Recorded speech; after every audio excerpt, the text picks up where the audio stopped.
If you're thinking about moving to Denver in 2026, guys, stop. Because everything you thought you know about Denver is already outdated, and I'm going to tell you exactly why. Look, most videos of Denver you're watching, articles you're reading, even the stuff ranking the best places to live in Denver, it's all based on a version of the city that just doesn't exist anymore. Guys, Denver in 2020, even 2023, is completely different than what you're walking into today. And this is where people get it wrong. They move here expecting one lifestyle, one price point, one type of city, and then they get here and realize this is not what I signed up for. Now, on the flip side, guys, you got people saying Denver's gone downhill. It's not worth it anymore, and the best days are already behind it, and that's not the truth either. Denver didn't get worse, it evolved, and most people haven't caught up yet. So what you got right now is this huge gap between perception and reality, and if you don't understand that gap before you move, you could end up in the wrong area for your lifestyle, paying way more than you should, or realizing too late that the city doesn't fit what you thought it would be. All right, now here's what actually happened to Denver, and this is the part most people don't fully understand. Over the last decade, especially from around 2015 to 2022, Denver went through a massive growth phase. People were moving here quickly, home prices were rising fast, and new construction was happening all over the metro. But what's going on now as we move into 2026 is just different. This is where it really starts to matter for you, because Denver isn't growing the same way it was back then. The pace has changed. When you look at development and the way that's happening here in downtown Denver, it has also changed, and more importantly, the way people are choosing where and how to live has started to shift as well. And this is where a lot of people make mistakes while they're relocating here. They're still looking at Denver through the lens of what it was a few years ago. They're focusing on the same areas, thinking about pricing the same way, and expecting a certain type of lifestyle that just doesn't always match what the city actually feels like today. And guys, that's where you can end up overpaying for a location that doesn't fit your day-to-day life, or overlooking areas that might make a lot more sense for what you're trying to accomplish with your move. If you're watching this and starting to seriously think about making a move to Denver, I just want you to know you don't have to figure it out all on your own. My name is Patrick Laurienti. I'm a local realtor here in Denver, Colorado, and my team and I are helping people buy homes and navigate the metro every single week. Whether you're just beginning to explore the idea or you're already getting pretty serious about it, feel free to reach out anytime. We're happy to answer your questions, walk you through the different areas, and just help you get a better feel for what might actually make sense for you. Because once you start looking at how things have actually shifted here, you realize pretty quickly the biggest factor for most people isn't what they expected at all. And guys, the biggest mistake I see people make when they look at Denver is they ask, can I afford it? When the better question is, what kind of Denver can I actually afford? Denver overall is sitting 9 to 10% above the national average in cost of living, and housing is the main driver behind that. Right now, depending on the source, you're looking at a medium home price anywhere from $500,000 up to high $600,000, depending on the area and timing. On the rental side, most data is showing somewhere between $1,600 to $1,900 as a median. Depending on unit type, with somebody living here, will tell you it's probably closer to about $2,000 to $2,500 a month. People see that and think, okay, I can make that work. But that number is just the entry point. Once you start layering in everything else, that's when the reality of Denver really starts to show up. We got gas in Colorado right now sitting a little over $3 a gallon on average. And while that might not sound like a big deal, depending on where you're coming from, if you're commuting regularly or living further out and you don't have an electric car, it becomes a real monthly expense. Groceries are also slightly above the national average. You're seeing things like eggs from around $5 to $10 a dozen and chicken around $6 to $9 per pound. It's not extreme in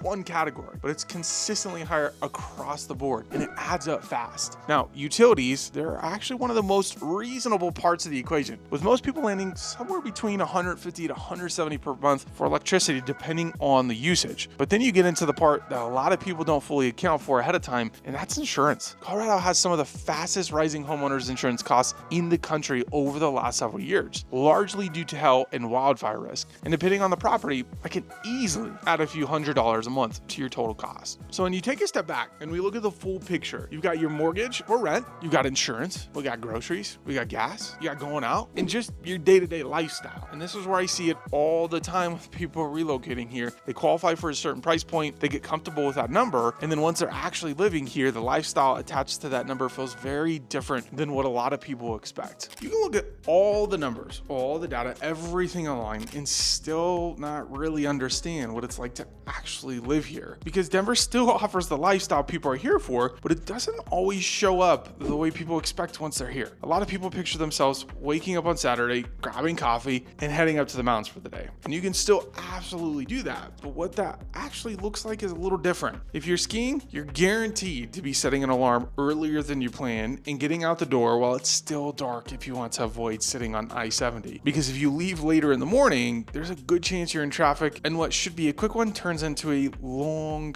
treacherous drive. And your commute, that's another piece to this puzzle people don't fully think through until they're here. Where you live compared to where you work or spend most of your time starts to matter a lot more once you're actually doing that drive every day. And this is where the people start to feel the difference. It's not one big thing. It's all the smaller little adjustments that start to add up. Waking up earlier than you thought, planning things out a bit more, building an extra time for things that used to feel easy. None of that sounds like a deal breaker on its own, but it changes how the lifestyle actually feels once you're living it. When people think about Denver changing, this is usually the first place their mind goes: downtown. Downtown Denver went through a real shift over the last few years, and you still feel that today. One of the biggest reasons is office vacancy. Guys, after COVID hit, completely changed the game. There's still millions of square feet of empty office downtown space, and guys, that matters more than people think. Fewer people working in those buildings every day means less foot traffic during the week. That weekday energy that used to be consistent, it just isn't the same across the entire downtown area. At the same time, the city has been putting in a lot of focus into rebuilding that environment, and you can see it in very specific ways. A good example is the 16th Street Mall.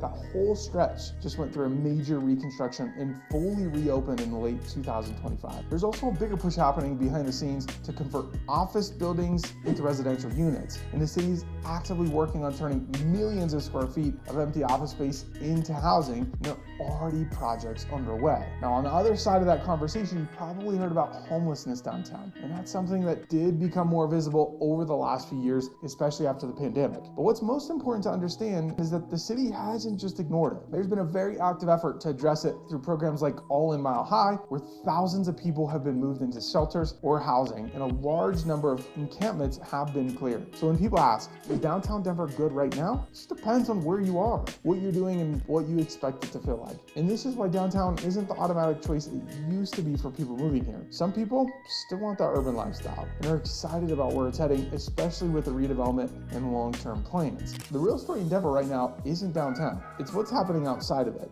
And this is one of the biggest shifts you're seeing across the entire metro. The suburbs are no longer just the backup option.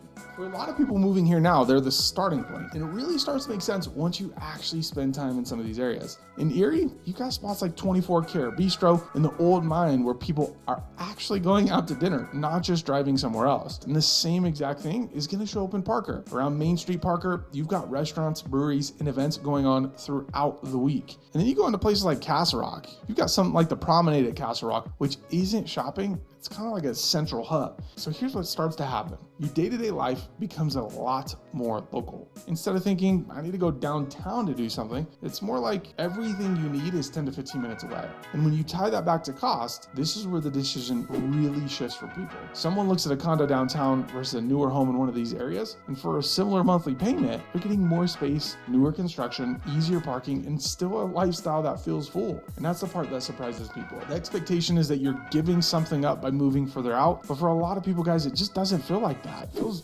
different. Now, I want you to zoom out a little bit and just think about everything we've talked about so far, where people are living, how lifestyle is changing, and what's happening downtown, because it all starts to connect when you look at where Denver is actually growing next. One of the biggest places you can see that right now is if you go out by the airport. This is a massive amount of development happening in the entire corridor near DIA. Guys, this isn't just random. It's being planned as what's essentially another major hub for the metro over time. You've got infrastructure projects already in place to support it, and a long-term vision around the Colorado Airtropolis concept, which is focused on building out a mix of business, residential, and commercial development all around the airport. We've got communities like the Aurora Highlands that's already been being built out. And guys, this is a huge master plan community out near DIA with multiple builders. You got Pulte Homes, Taylor Morrison, and Richmond American Homes, just to name a few. Right nearby, you've got Painted Prairie, which is another master plan community that's already established and still growing. And then right next door, you've got Windler in the same general area, where they're building out over 150 acres of parks, trails, and open space, along with community gathering areas, outdoor amenities, and planned spaces for food and events. And this isn't just happening out by the airport. If you go south, you've got Sterling Ranch, which is another large-scale community that's being developed over time. Then if I take you up north, you've got communities like Westerly. This is being built with a similar approach: open space, mountain views, trails, and a more structured layout of how the neighborhood actually functions. So when you look at all of this together, as you start to realize that Denver isn't just growing outward randomly, it's growing in these different little pockets, each with its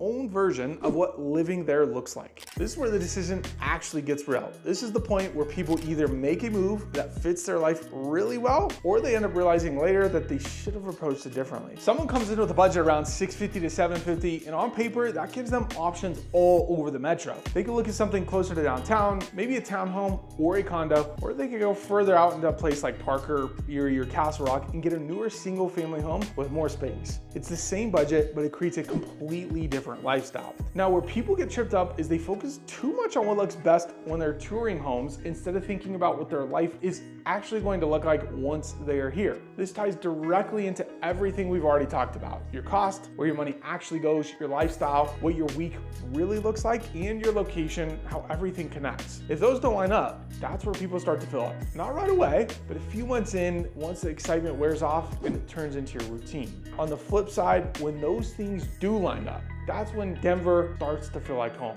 At this point, guys, it becomes less about Denver as a whole and more about what Denver fits you. Because everything we've talked about, cost, lifestyle, where people are moving, how the city is growing, all that can look great on paper, but we really want to hone in on what's Tuesday like for you? What's your weekend? Are you a homebody? Do you like being in the mix of everything? That's where we can really start to figure out what your day-to-day life is and where Denver fits within that. Because at the end of the day, Denver isn't a one-size-fits-all city. It offers a lot, but how you experience it depends heavily on how your lifestyle lines up with everything we've talked about. You guys, once you're honest about that, once you really think through what your day-to-day life looks like, it becomes a lot easier to figure out whether this is the right move. The way people live here has changed. Where people are choosing to live has changed, and how you need to think about moving here has changed as well. And if you're at the point where you're seriously thinking about making a move to Denver, I just want you to know you don't have to figure out all of this on your own. My name is Patrick Laurienti. I'm a local realtor here in Denver, and my team and I are helping people navigate the metro every single week. Whether you're just starting to explore the idea or you're already getting serious about it, guys, feel free to reach out anytime. We're always happy to answer your questions, talk through the different areas, and help you get a clear picture of what might